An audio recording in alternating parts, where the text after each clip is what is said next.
देश नीति, केवल सच्ची और पक्की खबरें। नमस्कार दोस्तों, आज योगी आदित्यनाथ पर बुलडोजर चल गया है। आज योगी आदित्यनाथ की नफरत पर बुलडोजर चल गया है और आज आरएसएस और भारतीय जनता पार्टी की नफरत पर, घृणा की जो राजनीति है उस पर बुलडोजर चल गया है। जी हां, मैं ये क्यों कह रहा हूं? क्योंकि यह बुलडोजर किसी और ने नहीं, सुप्रीम कोर्ट के एक दलित समुदाय से आने वाले जज ने चलाया है। उसने यह हिम्मत दिखाई कि सरकार के ऊपर बुलडोजर चल गया है।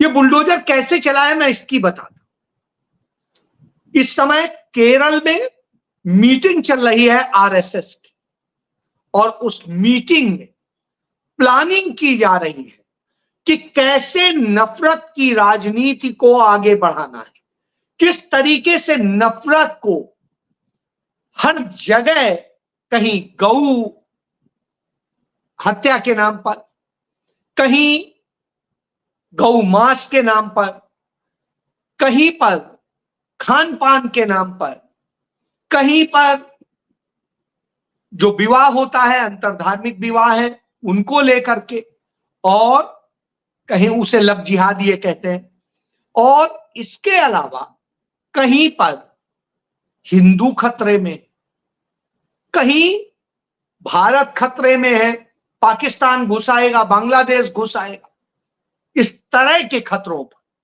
और इनको लेकर के पूरी प्लानिंग की जा रही है। और जब इन पर प्लानिंग की जा रही उस समय ये सारे काम हो रहे हैं।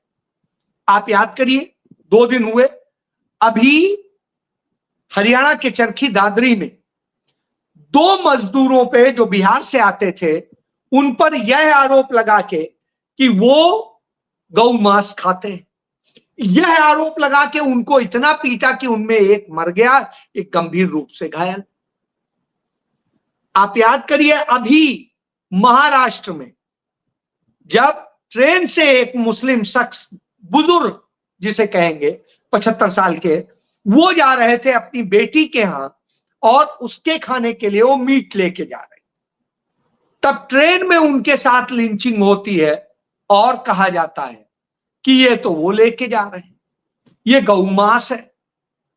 अब गौमांस ऐसे ही वो पता नहीं कहां से पता चल जाता है, क्योंकि साइंटिस्ट को तो जांचना पड़ता है कि किसका है, लेकिन शायद भाजपा के लोगों, आरएसएस के लोगों को देखते ही पता चल जाता है ये गौमांस, इतनी दिव्य दृष्टि है। तो यह हो रहा है। और इसके अलावा चाहे आप देख लीजिए, बंगाल है, वहां पर एक महिला डॉक्टर से, ट्रेनी डॉक्टर से जो रेप की घटना हुई, निश्चित रूप से निंदनीय है। और फिर उसके बाद में एक नर्स से छेड़छाड़ की घटना हुई। इन सब मुद्दों को इस तरीके से उछाला जा रहा है जैसे लगता है कि सारे रेप पश्चिम बंगाल में ही होते हो, और फिर कहा जाता है वो बांग्लादेश बन जाए। और जिस तरीके से भारतीय जनता पार्टी के ही नेतागण, जिनमें योगी आदित्यनाथ है, जिनका नाम अजय सिंह बिष्ट है, वो अजय सिंह बिष्ट और आदित्यनाथ वो कहते हैं कि राष्ट्र सर्वोपरि है, बिल्कुल सर्वोपरि है, लेकिन उसके बाद आगे जो बोलते हैं कि वो बांग्लादेश बन जाएगा। तो साहब, बांग्लादेश कैसे बन जाएगा? राष्ट्र तो भारत है। तब बांग्लादेश नहीं बन सका जब पाकिस्तान चाहता था, तब पाकिस्तान नहीं बन सका, घुस पाया जब उसने सारी कोशिशें कर ली और मार मार के उनको भगा दिया गया। अब वो कैसे कर लेंगे? अब तो इतना मजबूत है, जब खुद ही कहते हैं कि देश बड़ा मजबूत है, तो फिर कैसे कर लेगा? एक तरफ रोज ये खबर चलाई जाती है कि पाकिस्तान में अब खाने को नहीं है, इसका ये है, ये बुरे हाल है, फिर उस पाकिस्तान का डर दिखाते हैं। उधर बांग्लादेश में वहां का डर दिखाते हैं। सबकी स्थिति खराब। तो ये प्रस्तुत किया जाता है। उधर उनके मध्य प्रदेश के भी मुख्यमंत्री कमोबेश उसी अंदाज में बात करते हैं, और इसी तरीके से तमाम लोग बात करते हैं। नूह, मेवात और सब जगह, तमाम जगह बुलडोजर चलवाते हैं। बुलडोजर कैसे कि अपराधियों के यहां बुलडोजर चलेगा, ये आदित्यनाथ ने मुख्यमंत्री बनने के बाद में एजेंडा चला। चलिए, हम भी देख रहे थे कि हाँ किसके यहां चल रहा है, तो पता चला इन मोहम्मद के यहां चल रहा है, इन आरिफ के यहां चल रहा है, इन महबूब के यहां चल रहा है, इनके यहां चल रहा है। आप बताइए मुझे, एक नाम बता दीजिए, क्या ब्रजभूषण शरण सिंह के यहां बुलडोजर चला? नहीं चला। क्या ब्रजेश सिंह के यहां बुलडोजर चला? नहीं चला। क्या चुलबुल सिंह के यहां बुलडोजर चला? नहीं चला। क्या धनंजय सिंह के यहां बुलडोजर चला? नहीं चला। तो साहब, इनसे बड़े अपराधी तो नहीं थे। अभय सिंह के यहां बुलडोजर चला? नहीं चला। जितने सब ये अपराधी, क्या इनके यहां चला है? नहीं चला। लेकिन वो उनके यहां चले, वो उस दलित परिवार पर चलेगा और वो उस ब्राह्मण परिवार पर भी चलेगा। आप याद करिए, कानपुर के एक गांव में एक गरीब ब्राह्मण के झोपड़ी जैसा घर था, उसमें बुलडोजर चलाने पहुंच गए थे और उस घटना में उसकी बेटी और पत्नी जलकर मरे। वह घटना याद करिए, बहुत शोर मचा था। मैथा ब्लॉक क्षेत्र का मामला था, सिवली थाना क्षेत्र के पास। कुछ नहीं हुआ। इसी तरीके से तमाम घटनाएं होती, वहां बुलडोजर तो नहीं चला। तो बुलडोजर वहां चलता है क्योंकि बुलडोजर नफरत की भाषा को समझता है और नफरत के एजेंडे पर चलता है, इसलिए बुलडोजर चलता है। उत्तर प्रदेश में, पूरे हिंदुस्तान में सबसे ज्यादा रेप होते हैं, सबसे ज्यादा गैंग रेप होते हैं। उत्तर प्रदेश में सबसे ज्यादा महिलाओं पर अपराध होते हैं। ये मैं नहीं कह रहा हूं, ये नरेंद्र मोदी, अमित शाह का जो गृह मंत्रालय है उसके एनसीआरबी की रिपोर्ट कहती है, और एनसीआरबी की रिपोर्ट उत्तर प्रदेश सरकार के आंकड़ों पर बनती है और वो तमाम सरकारों के आंकड़ों पर बनती है। तो इससे आप समझिए, और ये तो वो है जो रजिस्टर हुए, और जो नहीं रजिस्टर हुए उनकी तो बात ही नहीं हो रही। यूएन कहता है कि भारत के अंदर 97% मामलों में एफआईआर ही दर्ज नहीं होती इस तरह की, 97%। यह उनका अनुमान। खुद पुलिस में ही देख लीजिए कि कितनी कंप्लेंट आती है, कितनी एफआईआर दर्ज होती है। उदाहरण देख लीजिए, अंबेडकर नगर में उत्तर प्रदेश के एक लड़की के साथ गैंग रेप होता है, वो उसकी शिकायत के लिए उसका परिवार जाता है, सब कुछ करता है, पुलिस एफआईआर नहीं दर्ज करती, अंत में वो आत्महत्या कर लेती है। आत्महत्या करने के बाद शोर मचता है, तब एफआईआर दर्ज होती है। इसी तरीके से कमोबेश बरेली में हुआ। बरेली में एक छात्रा के साथ में, 9वीं की छात्रा के साथ गैंग रेप होता है, सब कुछ होता है, एफआईआर दर्ज नहीं होती और गैंग रेप हो जाता है। क्या बुलडोजर चला? क्या अंबेडकर नगर में बुलडोजर चला? नहीं चला, लेकिन सेलेक्टेड जगह चलेगा। तो बुलडोजर किस कानून से चलता है? ऐसा तो कोई कानून ही नहीं कि कोई अपराधी है तो बुलडोजर चल जाए। और हो सकता है मैं अपराधी हूं, घर मेरे पिता का है, तो पिता के घर में क्यों चल जाएगा? मेरी मां का हो तो उसमें क्यों चल जाएगा? मेरे भाई का हो उसमें क्यों चल जाएगा? लेकिन यदि आप मुस्लिम कम्युनिटी से, तो चाहे घर किसी के नाम हो, चाहे आप उसमें किराएदार हो, बुलडोजर चल जाएगा। और आपके घर को यह कह के नहीं चलाया जाएगा, बोला तो यही जाएगा, बयानबीर लोग यही बोलेंगे कि हमने इस पर चला दिया, लेकिन असल में वो बुलडोजर यह कह के चलाया जाएगा कि यह घर अवैध बना है, इसका नक्शा नहीं पास है, या इसका नक्शा सही नहीं है, या इसका ये है, या इसका कुछ और डिस्प्यूट है।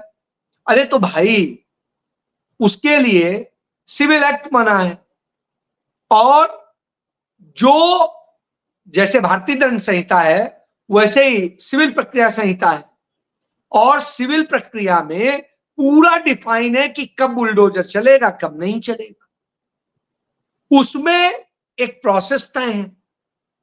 लेकिन जब नफरत पल रही हो दिल में, तो फिर कैसे वो सब कानून याद रहेंगे, कैसे वो शपथ याद रहेगी, कैसे संविधान याद रहेगा।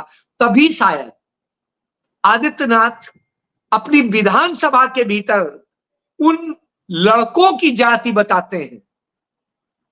17 लड़के थे जिन्होंने गोमती नगर में उस लड़की से बदतमीजी करी युगल से, और उस मामले में नाम उन्होंने गिनाया एक मुसलमान लड़के का, एक यादव लड़के का।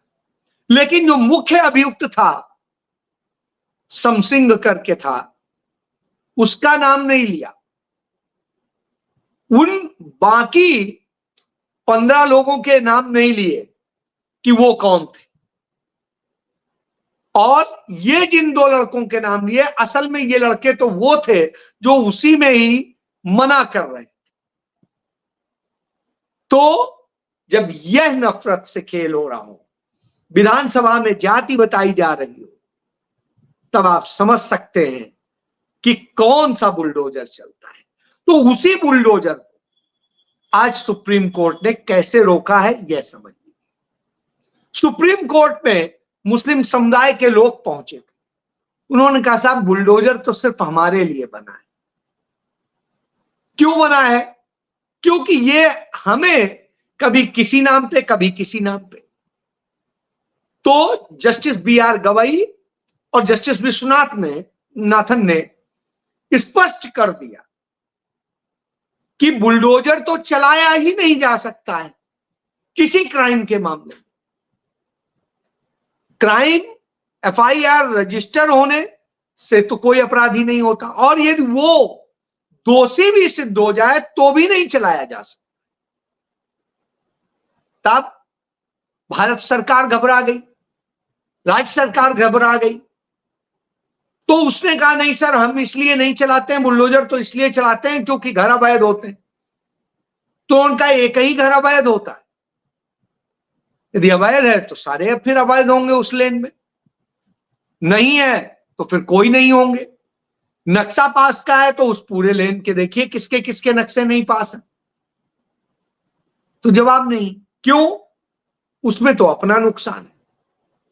तो अब जो योगी का बुलडोजर था उस पर उन्होंने साफ कह दिया कि यह बुलडोजर नहीं चलेगा। और जस्टिस BR गवई ने इसको लेके बहुत सारी बातें कही, कानून को भी बताया, बहुत सारी चीजें डिफाइन करी। ये वही जस्टिस BR गवई हैं जिन्होंने गुजरात के CJM की कोर्ट ने जिसमें मनमानी की थी, गलत तरीके से राहुल गांधी को सजा दी थी, फिर डिस्ट्रिक्ट कोर्ट ने उसे डिटो कर दिया था, फिर उसके बाद हाई कोर्ट ने भी वही हामी मिला दी थी। तब सुप्रीम कोर्ट में जस्टिस BR गवई की बेंच ने यह कहा कि जिस तरीके से इस धारा में आज तक हिंदुस्तान सजा नहीं हुई, राहुल गांधी को सुनाई जा रही है, यह खुद अपने आप में प्रमाण है कि कैसे विद्वेष से सुनाई जा रही है। जस्टिस गवई दलित समुदाय से आते, उन्होंने कहा उन्होंने अन्याय को देखा भी है और समझा भी, उसके दर्द को जानते। तो न्याय ना हो लेकिन अन्याय जब जबरन सत्ता कर रही हो, सरकार कर रही हो, स्टेट कर रही हो, तो चिंताजनक होता है। और इसलिए उन्होंने कहा कि अब हम 17 तारीख को सुनवाई करेंगे, 17 सितंबर को, और इसके लिए विस्तृत गाइडलाइन बनाएंगे कि कहां बुलडोजर और कैसे चलेगा। यह नहीं है कि आप कुछ भी चलते रहिए। तो योगी आदित्यनाथ के नफरत का जो पूरा खेल था, जो बुलडोजर था, उस पर बुलडोजर चलाने का काम उस दलित समुदाय से आने वाले जस्टिस बी.आर. गवई ने कर दिया। अब आदित्यनाथ और उनकी पूरी जो गैंग है और जो उनका पूरी कोशिश थी कि किस तरीके से नफरत के खेल और पनपाए जाए और किया जाए, उस पर एक लगाम लगने की पूरी तैयारी, और यह हो जाता है तो निश्चित रूप से इनके खेल रुक जाए, क्योंकि किसी कानून में बुलडोजर चलाने का नियम ही नहीं, तो चाहे वो कितना बड़ा अपराध, यदि उसने अपराध के पैसे से संपत्ति अर्जित की है तो संपत्ति कुछ क्लॉजेज हैं जिनके तहत वो जब्त की जा सकती है, लेकिन बुलडोज किए जाने का तो कोई नियम नहीं। तो जो ये अन्याय का शिकार हुए हैं उन्हें न्याय मिलने की दिशा में एक बड़ा कदम उठ गया है, और मैं उम्मीद करता हूं कि राहुल गांधी की मोहब्बत की दुकान इस पर एक बेहतर तस्वीर पेश करेगी, क्योंकि राहुल गांधी ने कल ये जो नफरत के पूरे खेल हो रहे हैं उसको लेके कड़ी टिप्पणी की है।